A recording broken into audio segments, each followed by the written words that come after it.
rekan-rekan sekalian rumusan jati diri. Oke, dimulai dari rumusan diri dulu rekan-rekan sekalian ya. Rumusan diri itu sama dengan di mana kita berada, berarti kan gitu ya.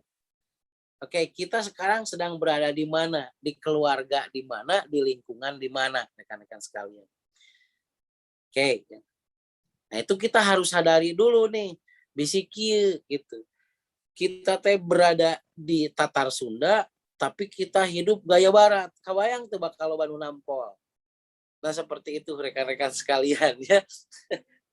Jadi kita sedang ada di dataran Sunda, tapi kita menanamkan satu kebiasaan di dataran Afrika, misalkan seperti itu. Kebayang nggak akan banyak yang berselisih dengan kita karena kita itu dipandang kurang waras gitu loh. Benar nggak? Makanya kenapa bumi dipijak, itu disitulah langit dijunjung kan gitu ya rekan-rekan sekalian. Berarti kita harus menyadari bahwa apapun yang terjadi, konflik di daerah sekitar dan apapun terhadap diri kita, berarti nggak usah dulu deh menyalahkan orang lain, tinggal kita memperbaiki diri ya. Kita menyadari bahwa di mana kita berada. Karena memang ketika kita menyadari di mana kita berada, disitulah juga akan timbul kekuatan yang akan menjadikan diri kita itu lebih positif di orang sekitar tersebut. Makanya sadari diri di mana kita berada. Berarti kan gitu. Nah, setelah kita menyadari di mana kita berada, langkah yang keduanya itu kita mempunyai impian apa? Kan I-nya itu impian kita itu apa gitu. Oke. Setiap orang itu menginginkan bahwa impiannya itu ya bahagia dan sejahtera. Bahagia dalam kesejahteraan. Benar nggak, Bah? Abah kan nomor 27 tahun. Jadi setiap orang itu, Abah pun juga ingin bahagia dan sejahtera, kan gitu ya. Bahagia di dalam kesejahteraan. Tetapi kesadaran manusia itu bahagia dan sejahteranya itu ukurannya apa? Kan pasti beda-beda. Bahagia dalam kesejahteraan Teh Lia sama bahagia dan kesejahteraan menurut Umi ataupun Kang Asep Supriyadin ataupun Kang Jainal Arifin itu pasti beda. Nah, tidak usah kita mempermasalahkan perbedaannya, tapi berarti langkah yang kedua itu adalah bahagia dan sejahtera tersebut itu kita punya apa, kita ingin apa, yang kita miliki itu apa. Kan pasti beda. Teh Ida mau bahagia nanti punya Mercy seri 7, misalkan seperti itu. Misal, Mbu Ana mah bahagianya teh punya misalkan aula seperti stadion. Misal kan gitu ya. Yang diperlengkapi dengan pernak-pernik emas dan lain sebagainya. Misal kan gitu ya. Abah mah misalkan hayang sawah lega tapi di sawah teh traktorna ku sorangan pakai remote gitu. Misal seperti itu. Nah, ukuran bahagia dalam kesejahteraannya itu apa? Nah, kita kan suka ada tabulasi ya. Ingin ini, ingin itu, ingin ini, ingin itu, ingin ini, ingin itu gitu. Wah, sampai kana pikeun ka sabuku teh pinuh gitu loh. Keinginan kita. Tapi rekan-rekan sekalian, kan itu kenapa harus diungkap dulu ya? Harus tertulis dulu. Maksudnya diurai dulu gitu. Sebenarnya mana teh hayang teh naon gitu. Bisi kita nggak punya tujuan gitu. Kenapa kita harus mengurai gitu? Mengurai keinginan kita nih. Pingin ini, pingin itu, pingin ini, pingin itu, ini dan itu. Nah, langkah pertama itu. Setelah itu kita urai, kita akan menemukan bahwa sebenarnya yang saya ingin itu, ini yang paling saya ingin gitu loh sekarang. Nah, oke, itu teh pegawaian melankolis paling najis gituan teh gitu. Tapi yang jadi tantangan bagi kita, apakah kita ingin nggak itu secepatnya terwujud? Kalau mau secepatnya terwujud, kita harus berani dulu mengurai. Kayak orang tenang kan, ayam motor, mobil hayang, motor hayang, sepeda hayang, TV hayang gitu loh, sawah hayang. Mendengar rekan sekalian, baju nu hargana 15 juta hayang, emas hayang gitu loh. Nah, dari uraian yang banyak tersebut, ada satu titik, ada satu point of spot gitu. Jadi ada satu yang benar-benar itu kita ingin kejar. Jadi lamun orang ngomong Kalau kita berbicara hal yang demikian itu, kita lebih bahagia. Kalau kita berbicara hal yang tersebut itu, kita lebih merasa bangga kalau punya itu, gitu. Dari sekian banyaknya itu, mana yang paling kita butuhkan saat ini? Nah, itulah yang kita kejar, rekan-rekan sekalian. Nah, dari situlah berarti kan impian apa? Sebelum itu ketemu, rekan-rekan sekalian akan gamang. Hidup tak bertujuan. Paham nih rekan-rekan sekalian? Di GM ada orang yang cepat tumbuh dan berkembangnya. Ada juga orang yang biasa-biasa saja tumbuh dan berkembangnya. Ada juga yang telat tumbuh berkembangnya. Satu kata rekan-rekan sekalian untuk hal yang demikian. Belum menemukan sebetulnya apa yang dia tuju gitu loh. Nah, makanya orang yang demikian disebut barbar. Makanya orang selama masih dalam hidup itu tidak akan pernah seseorang itu berhenti untuk bermimpi.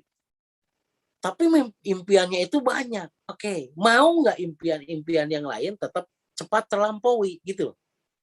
Nah, maka harus ditentukan dulu dari sekian banyak impian tersebut itu ingin apa sebenarnya kita. Misalkan TIA mah pengen mobil yang warnanya putih.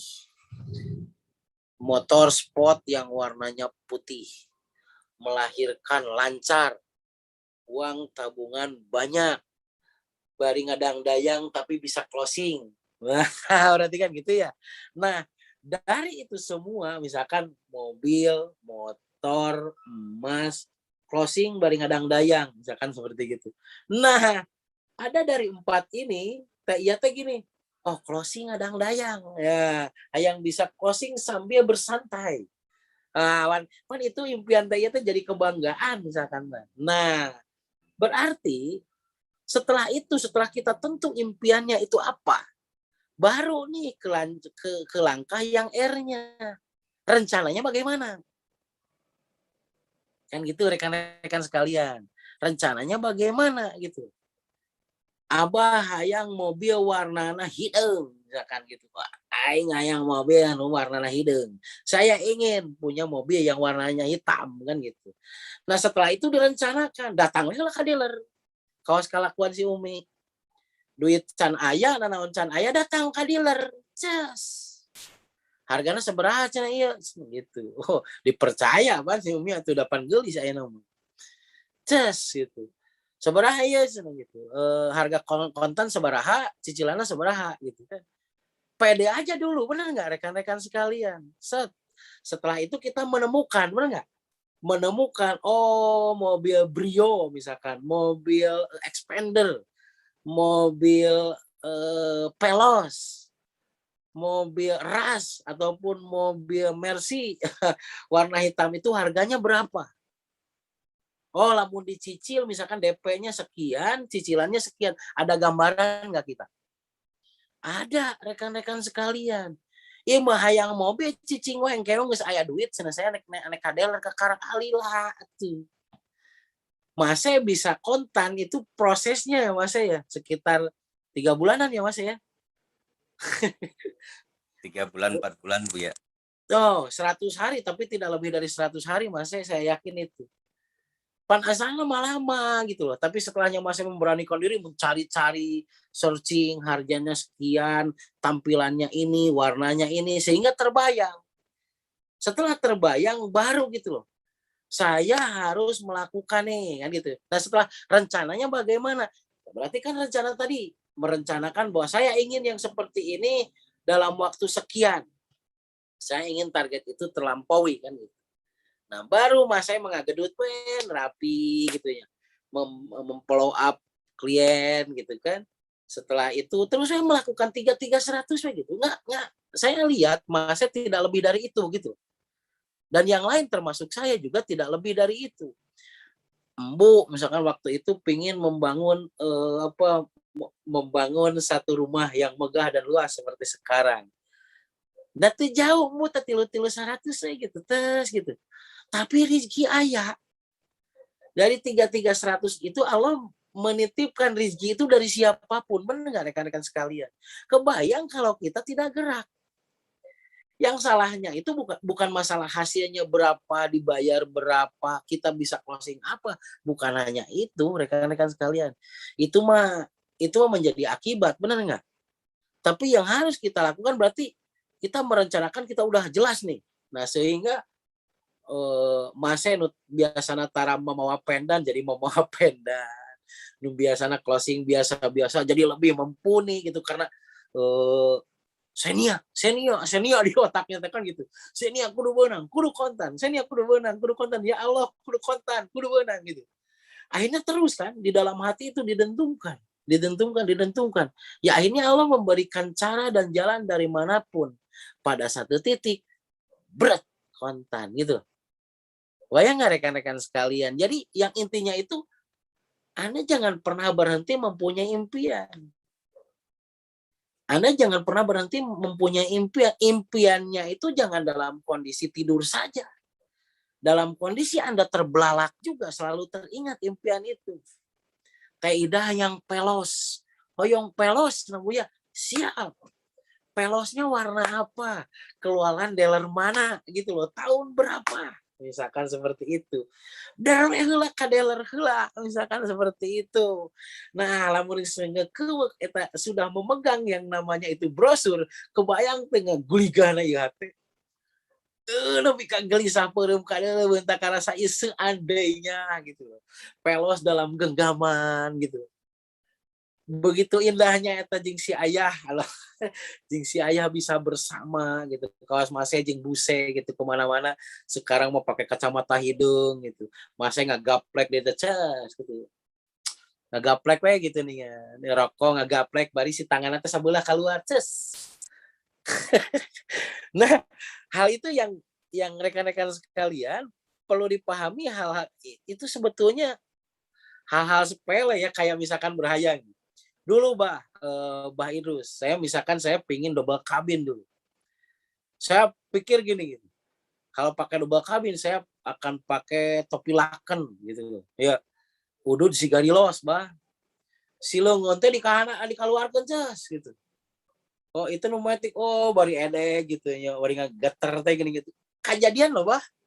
Dulu kan gitu ya. Dulu ini salah satu kenapa misalkan dalam pencapaian banyak orang yang cepat, banyak orang yang lambat. Ada orang yang dalam pencapaian itu begitu cepat. Jadi bukan hanya dibayangkannya itu mengenai misal kendaraan, bukan hanya membayangkan kendaraannya, tapi ada sebuah afirmasi. Seandainya kalau itu sudah ada di tangan saya. Yang saya lakukan adalah gitu. Anu ngahina baheula rek ngelapkeun we saya mah rek ngelapkeun banget. Kerenan gitu. Nah itu terjadi rekan-rekan sekalian ya. Kan ada dulu cuma di mana asana bisa beunghar untung hirup oke kan gitu ya. Duh, kebayang nggak rekan-rekan sekalian itu saya catat di dada saya rekan-rekan sekalian. Dan itu menjadi sebuah dendam berstruktur. Sehingga apa rencananya bagaimana? Saya tetap berpedoman saya harus semakin semangat untuk melakukan 3300. Berarti saya harus memperlengkapi diri saya supaya 3300 saya berkualitas. Pernah nggak? Berkualitas di sini berarti closingnya berkualitas, saya lebih dilihat oleh orang itu dan diterjemahkan oleh orang itu adalah orang yang benar-benar perhatian padanya gitu. Sehingga yang tadinya kalau saya menambah perhatian pada orang tersebut, tadinya saya menawarkan produk satu pun dia kemana aja gitu kan si kepalanya, tapi saya kasih perhatian yang lebih, 3 produk bisa saya closing sekaligus. Benar nggak rekan-rekan sekalian? Kita menunjukkan kualitas kita. Dengan cara saya juga membayangkan kalau saya membayangkan sesuatu, saya pasti berbuat baik sesuatu yang lebih gitu loh kepada orang. Karena apa? Karena saya ingin impian saya itu cepat terwujud. Jadi saya melakukan kebaikan saya itu kepada orang lain, kepada siapapun. Itu bukan untuk dia gitu. Saya berpikir bahwa saya melakukan kebaikan itu adalah supaya diri saya atas impian saya itu segera terwujud. Itu yang menjadi sugesti saya. Kenapa? Karena saya membayangkan gitu, kalau saya di double kabin misalkan gitu kan, olah saya bisa selonjoran, saya bisa kemanapun, di zona apapun gitu, naik nu belok, naik nu nanya, naik nu bat brot jalanan bisa lempang gitu kan. Nah, saya bayangkan saya bawa anak saya gitu kan, saya bawa istri saya, Nah mengendarai gitu sing jarerit, tapi bunga sing jarerit gitu. Dan itu terjadi gitu loh. Padahal itu awalnya itu afirmasi rekan-rekan sekalian. Kenapa seseorang itu begitu gairah dengan impian? Karena membayangkan sesuatu yang ketika saya sudah genggam, saya akan melakukan apa hal-hal yang konyol menurut saya tapi bunga gitu loh, Mbak. Nah, sehingga yang saya pikirkan dalam bekerja bukannya saya capeknya, tapi kebayangnya lamun teres ya gitu melakukan itu. Nah, dulu mah ada orang sia rek kabeuli da bawa kabin ti mana cenah gitu ripuh gitu kan gitu ya.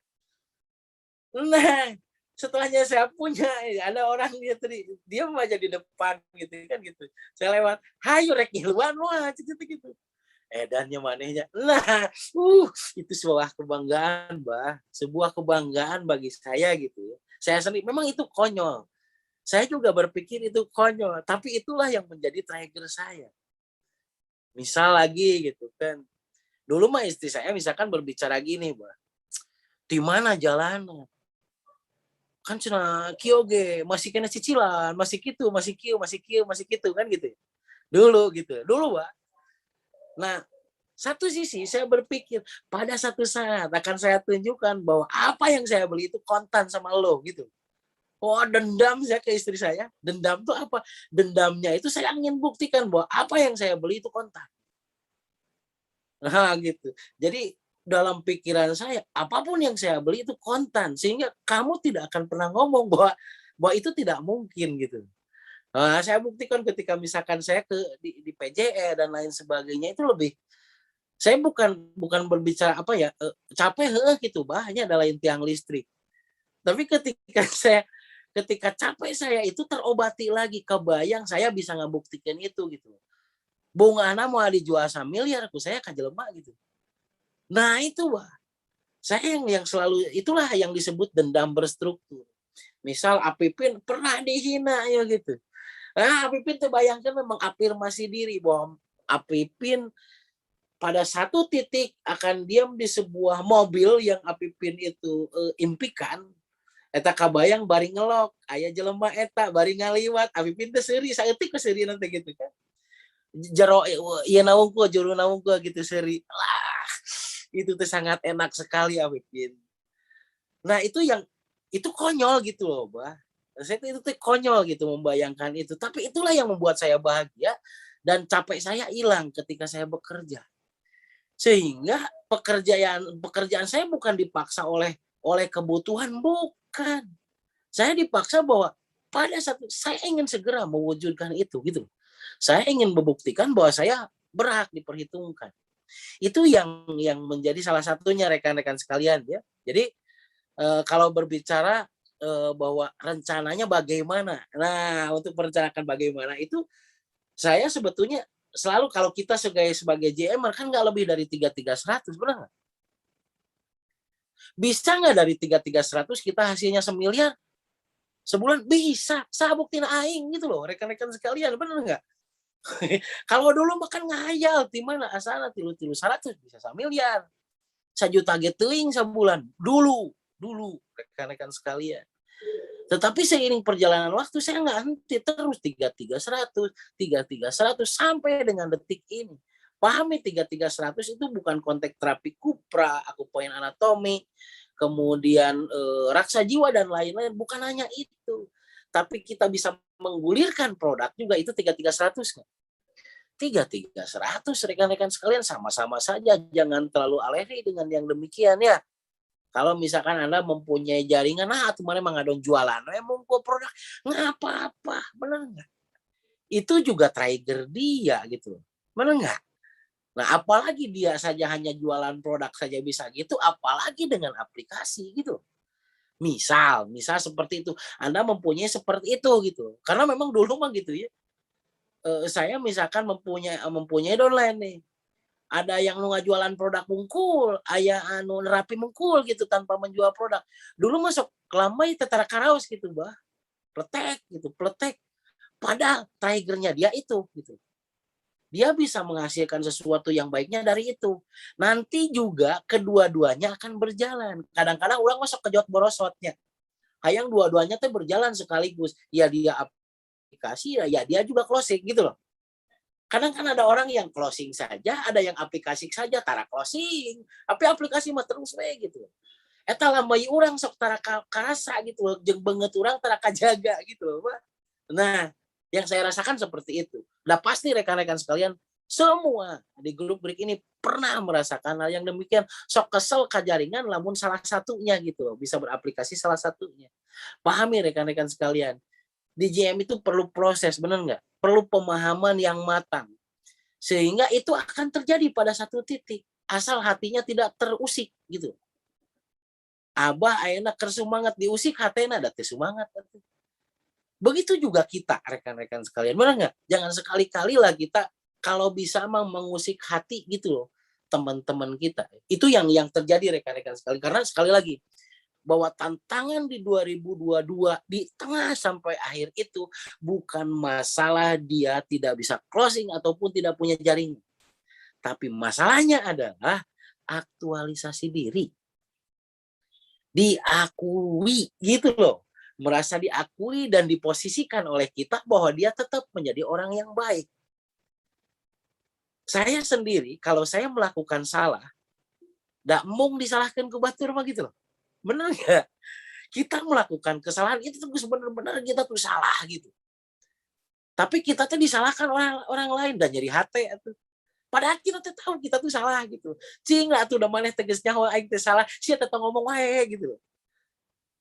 Pernah nggak kita merasakan hal yang demikian?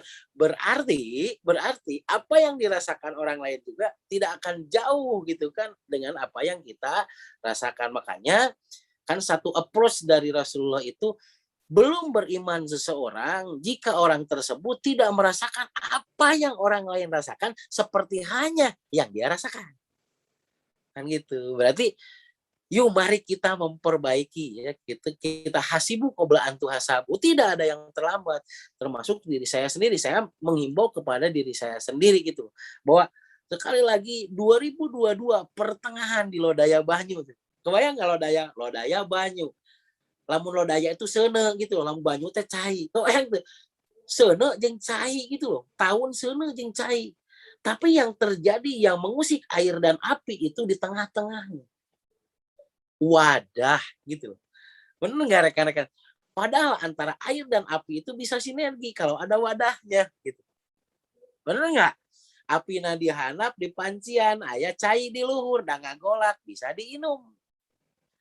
Begitu rekan-rekan sekalian ya. Nah, wadahnya tersebut bagaimana bisa fungsional antara api dengan air, antara impian menjadi kenyataan itu adalah satu mengaktualisasikan diri dan mengaktualisasikan orang lain. Gitu, rekan-rekan sekalian. Jadi bukan hanya ke orang lain, kita juga mengaktualisasikan. Ke diri kita juga mengaktualisasikan. Makanya sekarang itu saya membahas mengenai bagaimana mengaktualisasikan diri untuk mengaktualisasikan orang lain, gitu kan.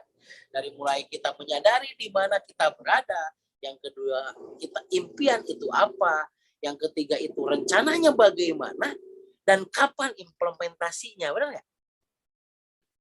Jadi yang terakhir itu I-nya itu implementasinya atau realisasinya kapan gitu loh. Kapan kita memulai mempunyai semangat karena impian kita kan gitu. Itu yang harus menjadi trigger. Namun orang kersemangat jangan biarkan semangat kita itu kendur dulu.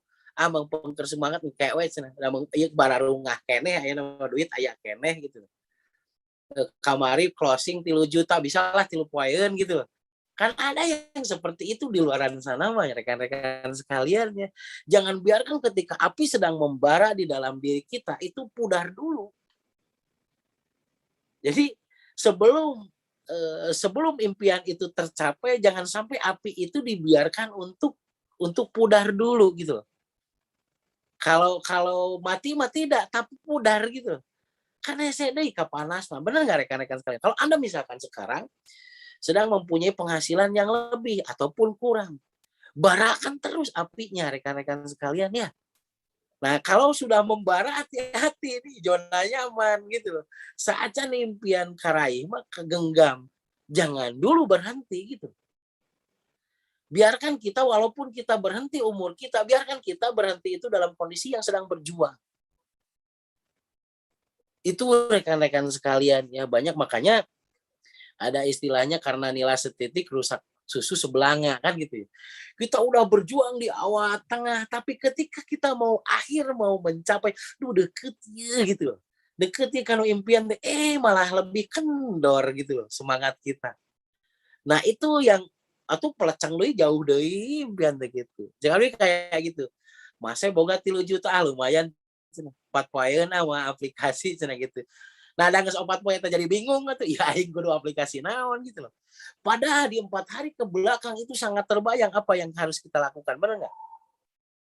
Hati-hati rekan-rekan sekalian, sebelum impian itu kita genggam, jangan sampai api dari semangat dan antusias itu padam. Kita sedang penghasilan besar, terus, gedorkeun terus gitu loh. Geber terus rekan-rekan sekalian sampai kita pada tujuan yang dituju. Baru mau cooling down silahkan.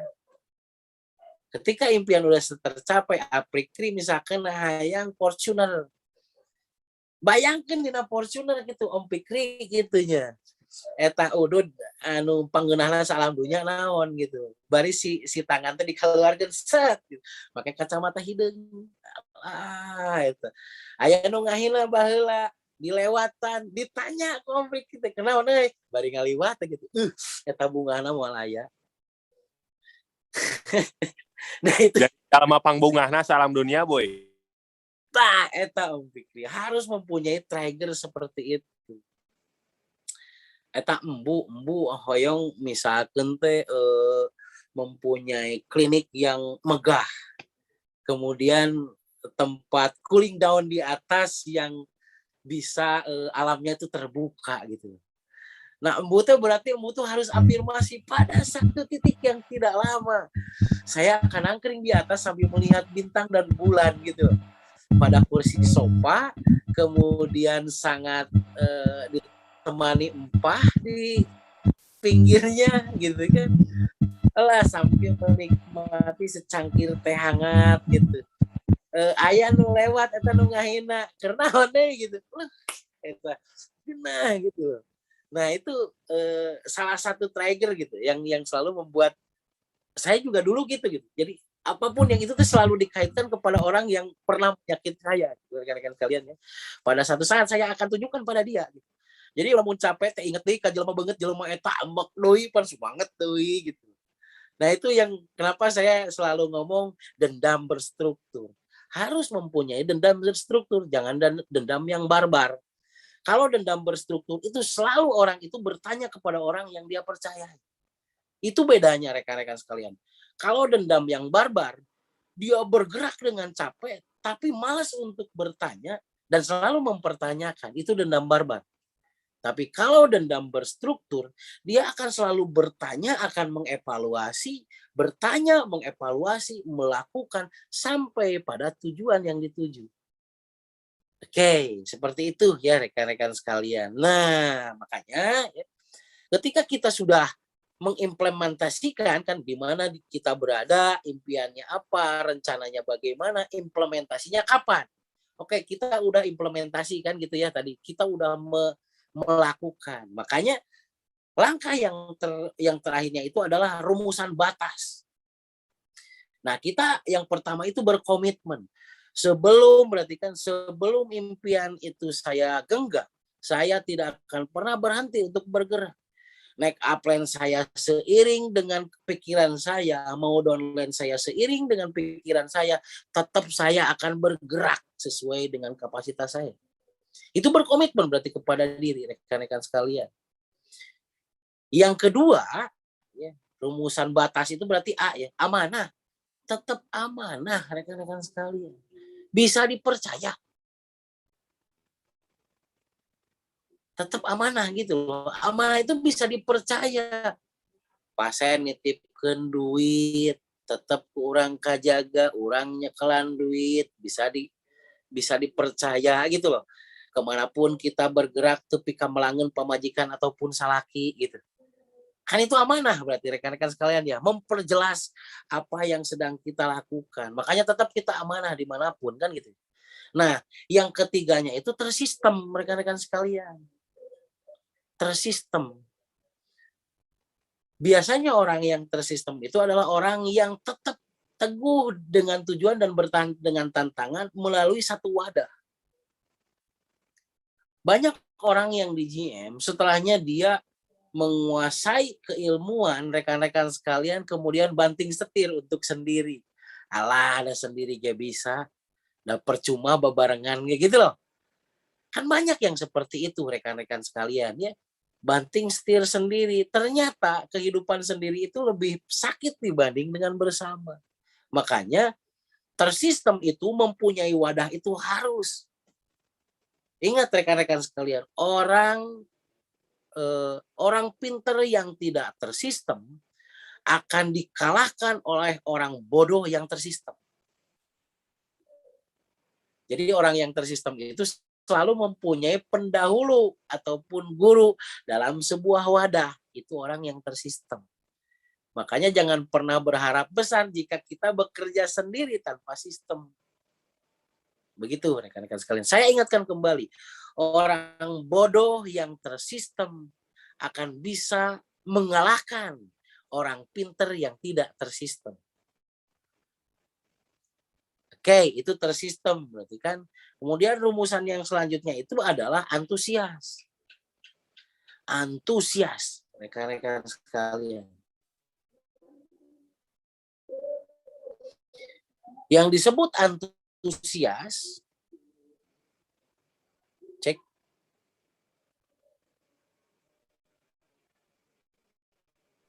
Ada Bu ya, ada. Cek, Bah, ada suaranya, Bah? Ada Bu ya, ada. Lanjut, Siap. lanjut. Yang selanjutnya hanya siap. Setelahnya tersistem berarti antusias ya rekan-rekan sekalian, benar nggak? Nah, antusias. Antusias itu berarti sebuah semangat yang tidak padam gitu. Antusias itu lebih cenderung kepada semeringah gitu. Mempunyai gairah. Oke. Bagaimana kita selalu bisa antusias? Kaitkan dengan materi yang kemarin. Orang yang selalu antusias adalah orang yang mempunyai kalimat sakti. Jadi orang yang selalu bisa menjaga antusias adalah orang yang mempunyai kalimat sakti. Apa itu kalimat sakti, rekan-rekan sekalian? Benar nggak? Kalimat sakti itu adalah sebuah kata ataupun kalimat yang bisa membangkitkan semangat sesegera mungkin gitu. Kayak tadi misalkan saya kalimat sakti itu. Saya ketika lelah gitu. Lelah gitu. Capek gitu. Tapi saya bayangkan, apaan saya teh bakal gitu. Kan gitu. Saya ingin segera mewujudkan itu. Nyeri hati ku si eta teh gitu. Aing kudu semangat gitu. Nah, itu kalimat sakti misalkan seperti itu. Nah, kalimat-kalimat itulah yang harus kita punyai. Demi kamu saya berkorban. Alah. Nah, misalkan seperti itu, Umi.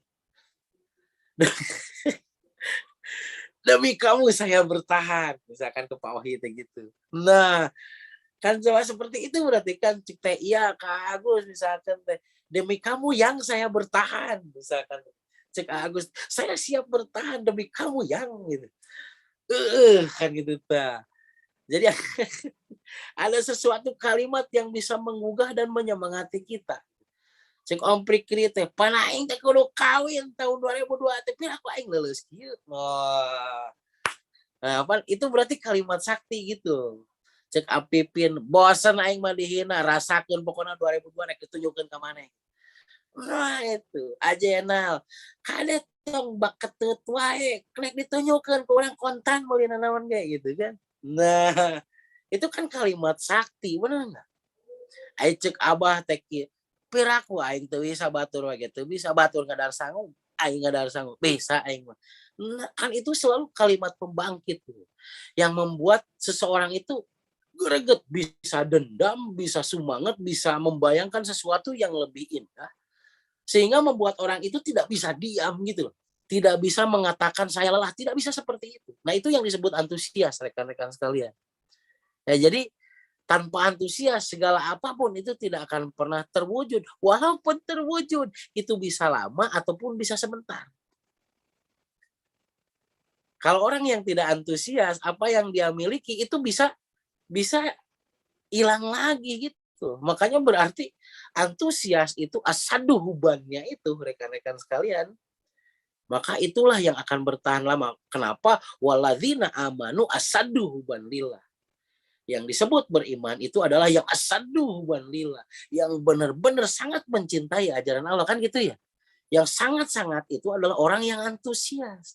Tapi orang yang antusias itu perlu pemantik gitu. Bensin sakumaha lobana rekan-rekan sekalian teu dipantik eta ku korek da teu hurung-hurung. Nah, makanya itu kalimat sakti itu adalah yang memantik trek gitu. Bahan bakar itu bisa menyala. Duh. Nah, itu rekan-rekan sekalian, yang antusias. Dan yang terakhir itu loyal, rekan-rekan sekalian. Setia atau loyal. Setia pada prinsip gitu. Misal rekan-rekan sekalian, Anda sudah mempunyai pekerjaan apa sekarang Anda gitu kan. Anda menjadi seorang terapis GM. Apapun yang terjadi tetap hirup jeung pae aing jadi terapis GM. Nah, itu udah bukan urusannya lagi dengan Agus Muslim, bukan urusannya lagi dengan Gus Mus, rekan-rekan sekalian. Tapi urusannya antara Anda dengan ilmu gitu. Ilmu ini menghidupi Anda nggak? Memberikan kesan yang positif nggak terhadap Anda? Jika kita setia terhadap ilmu, maka 1000 kali ilmu ini akan setia dan membawa kita kepada apa yang kita impikan. Oke, rekan-rekan sekalian, berkomitmen kepada diri tadi ya, benar ya. Yang kedua, amanah, kita bisa dipercaya. Yang ketiga, tersistem. Ingat, orang bodoh yang tersistem akan jauh mengalahkan orang pintar yang tidak tersistem. Kemudian poin yang keempatnya itu adalah antusias. Untuk antusias, temukan kalimat sakti. Dan yang terakhirnya itu adalah setia dalam situasi dan kondisi apapun. Setia kepada sebuah ilmu dalam situasi dan kondisi apapun itu loyal. Oke, begitu ya rekan-rekan sekalian. Jadi hidup ini adalah cerminan diri, benar nggak? Hidup ini adalah cerminan diri. Berarti kalau sekarang kita adalah cerminan diri kita, pemahaman kita itu dari hari ini ke belakang. Apa itu adalah takdir namanya gitu loh rekan-rekan sekalian. Tapi nasib seseorang itu 100% bisa dirubah. Benar nggak? Dari mana itu keterangan itu? Allah akan merubah, tidak akan pernah merubah satu kaum jika kaumnya tersebut tidak merubah apa yang ada pada dirinya. Berarti segala apapun itu bisa berubah ketika orang tersebut merubah apa yang ada pada dirinya. Tuh lo baca bintang 11, benar nggak? Tuh lo si bibir tekap kahanap gitu. Nah gitu, keep smile gitu rekan-rekan sekalian, jaga banget, benar nggak rekan-rekan sekalian? Karena sistem hormona, sistem reproduksi, sistem pencernaan, sistem sirkulatori, sistem respirasi, semua itu ditunjukkan di wajah. Paru-paruna benang, wajahna pan gitu, bingget, benar nggak? Ayeuna usus besarna benang, pipina loba segala sesuatu, benar nggak? Paru-parunya dapat juga di sini di mandibulanya terlihat. Lipernya terganggu, hidungnya ada masalah gitu. Ketika seseorang juga terganggu lambungnya, di bawah matanya juga terganggu. Kan itu gambaran dari semua organ di dalam. Makanya jaga banget. Begitu rekan-rekan sekalian ya. Makanya hidup adalah cerminan diri. Hidup adalah cerminan diri. Hidup kita sekarang adalah cerminan diri kita dari sesuatu dari masa lalu. Benar nggak? Nah, kemudian menguasai diri adalah usaha untuk mengetahui diri. Kuasai diri kita seperti tadi. Ketika kita lelah, temukan apa yang menjadi pembangkit kita. Bisa dari pasangan, bisa dari teman hidup, bisa dari anak, bisa dari orang tua, dari sesuatu yang kita sayangi dan bisa cintai, apapun itu.